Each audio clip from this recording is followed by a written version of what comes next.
Gente, a produção industrial apresentou uma variação positiva de 0,3% na passagem de abril para maio. Esse é o quarto resultado positivo consecutivo.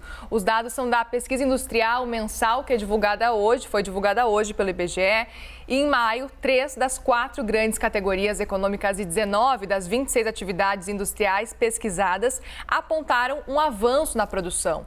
No ano, a indústria acumula uma alta de 2,6% e em 12 meses de 1,9%. Priscila Yasbeck vem conversar com a gente e explicar o que significam esses números. É uma retomada que está acontecendo nos últimos meses, muito positiva. Explica pra gente, Pri. Bom dia para você.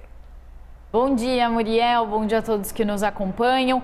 Vamos então aos dados aí da indústria divulgados pelo IBGE. Então você já adiantou alguns dos números, né? Queria ressaltar também que essa alta de 0,3% é uma alta positiva, quarta alta seguida, mas ficou abaixo da expectativa do mercado, que esperava uma alta de 0,7%. Então veio um pouco abaixo do que o mercado esperava e ainda assim essa alta de 0,3% em maio não foi suficiente para conseguir recuperar a queda de 1,9% em janeiro, ou seja, os últimos 4 meses de dados positivos não foram suficientes para recuperar a perda de janeiro, de quase 2%, e a indústria ainda segue 1,1% abaixo do patamar pré-pandemia. Como você falou, Muriel, 19 das 26 atividades pesquisadas tiveram um avanço, com destaque para máquinas e equipamentos e também para veículos, que foram 2 atividades que tinham apresentado queda nos dados anteriores. As máquinas e os equipamentos tiveram esse avanço, segundo o IBGE, por causa do fornecimento de máquinas para a indústria, para a agricultura e construção.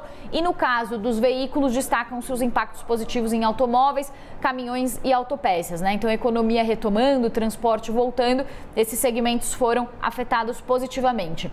Do lado negativo, entre as 7 atividades com queda na produção, se destacam as indústrias extrativas e também outros produtos químicos. Foram segmentos que cresceram muito no primeiro trimestre, com boom das commodities, com a China aumentando seus lockdowns, tiveram um pouco desse impacto aí de queda em maio. Bom, o IBGE destaca que tem uma melhora nos últimos 4 meses, relacionada também a medidas como a injeção de recursos do FGTS, antecipação do 13º, mas também fala que, por outro lado, questões como a inflação em alta, a queda no rendimento dos trabalhadores tiveram um impacto de limitar essa recuperação, que poderia ser ainda maior. Então, os fatores positivos são essas liberações de recursos, também recuperação do mercado de trabalho, mas a inflação alta e o rendimento ainda menor do que do ano passado limitam essa recuperação da indústria, por causa do impacto que isso tem para a demanda, que acaba afetando então a indústria na ponta. Eu estava conversando com o economista Lucas Saccheto, da Go Associados, para entender uma leitura mais geral